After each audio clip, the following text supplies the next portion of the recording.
Here I have TCL 10 SE, and today I'm going to show you how to change ringtone on this device and also some of the ringtones.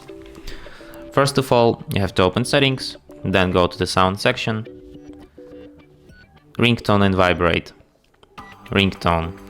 Here you have the whole list of ringtones which you can set on this device. Let's listen to some of them.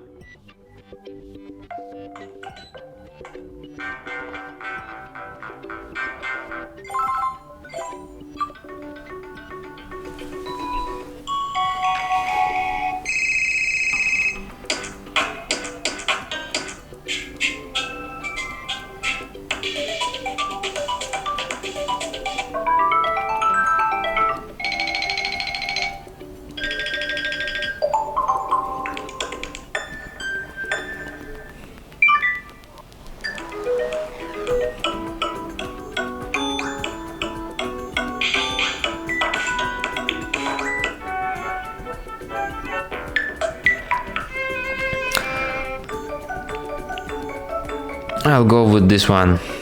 This one is the best for me. And then you just have to confirm it here by tapping OK. And that's it. Thanks for watching. If you find this tutorial useful, don't forget to hit that like button and subscribe to our channel.